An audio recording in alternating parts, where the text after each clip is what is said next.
Karena di rumah nggak bisa tidur. Ada aja nggak gitu kan, pinggir terang-terang atau bocah tadi kencang banget gitu kan. Wah macam itu. Di saat dia bisa tenang gitu. Sampai suatu saat malaikat pencatat amal tuh turun kan, melihat orang sedang tadi, catat nih orang tadi. Nah di pojokan yang tidur.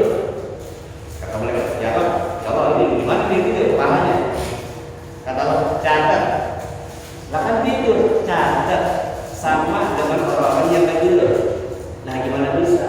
Apa kata Allah? Pokoknya orang yang tidur di tadi semuanya dapat. Laksana kita ribu apa? Ribu aja seperti yang bagus, yang jelek, yang bokeng, yang busuk, yang emot, segala macam. Kamu gak? Aku semua. Kamu semua.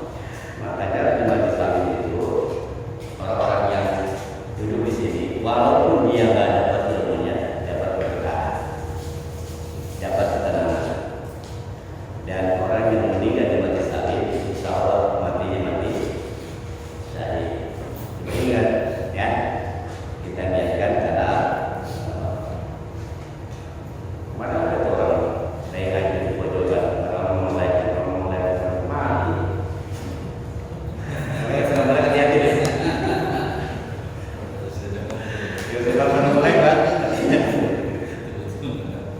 Nah, insya Allah. Makanya apa? Karena ilmu itu, ya, ibadah itu kita sudah bahas dalam ibadah harus pakai ilmu. Tanpa ilmu kita tak bisa ibadah diterima. Bahkan mandi boleh yang diamal, amal rumah tidak ibadah tanpa ilmu, ibadahnya tidak. Nah, berkaitan dengan ilmu dan kaitan dengan ibadah, insya Allah kita bisa masuk bulan. Ya, ini lagi kita umat Nabi Muhammad, umat paling belakang, umat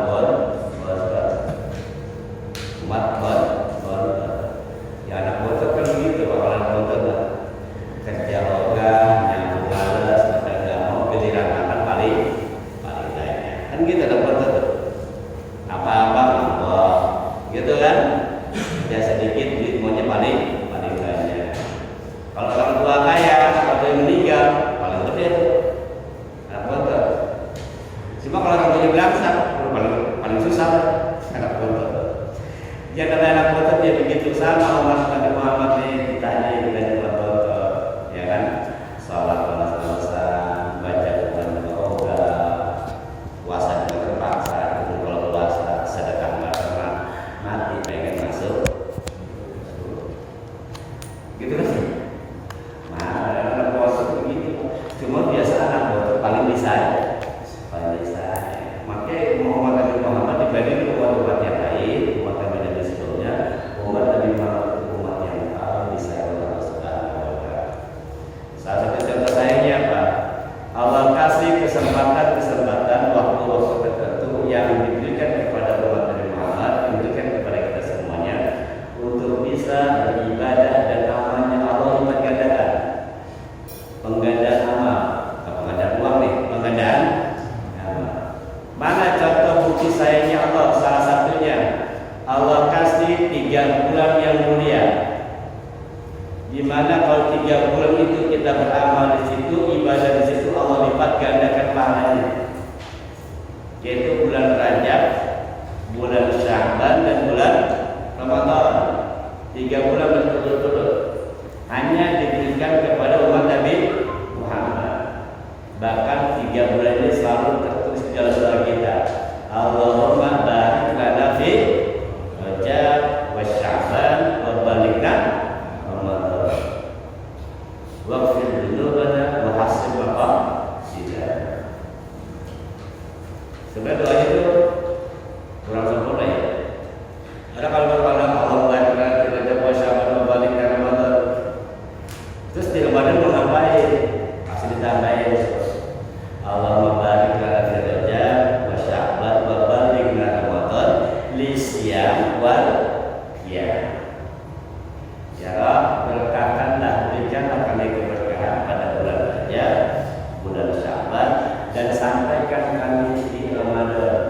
Untuk apa? Karena ada banyak orang sampai ke Ramadan tapi nggak bisa ibadah, nggak mau ibadah lisyam wal qiyam. Akan pada Ramadan besok kita dapat berpuasa dan dapat qiyamul lail. Itu ya. Tambahin kalau bisa banyak. Berapa banyak saudara-saudara kita, bahkan kita sendiri, teman-teman, Ramadan mah nyampe, tapi puasa kan? Wah, jangankan terawih, puasa aja kagak kalau kita terawih. Nah, itulah kita minta kepada Allah di 3 bulan itu Allah kasih kemuliaan buat kita agar kita bisa ngejar amal. Ngejar amal. Ingat, usia kita tidak seperti usianya kaum Nabi Nuh yang usia bisa sampai 1000 tahun, 1300 tahun. Dulu zaman Nabi Nuh usia 300 tahun itu ABG kan? Usia 300 tahun masih ABG. Lah sekarang kita umatnya makin susu.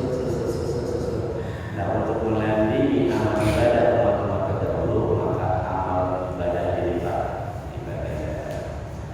Bapak-Ibu sekalian, bicara tentang Ramadan, bicara tentang ibadah, kita nggak bersama dulu. Kita harus paham dulu tujuan kita hidup akan kemana kita, baru kita bisa memahami dan menyadari kenapa kita berpuasa. Kita hidup di dunia ini nggak selamanya. Kita akan pindah. Sampai bapak nggak sampai akan tinggal di Cimuning terus. Bapak ini kontrak di Cimuning. Ibaratkan begitu, suatu saat bapak harus pindah. Yang namanya pindah pasti butuh bekal, betul kan? Bapak pindah dari sini butuh bekal nggak? Sewa mobil, kan gitu kan?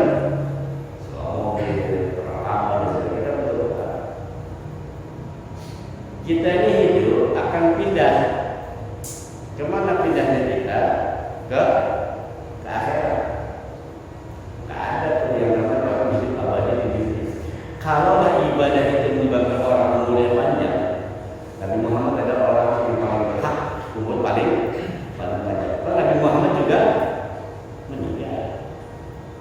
Nabi Ibrahim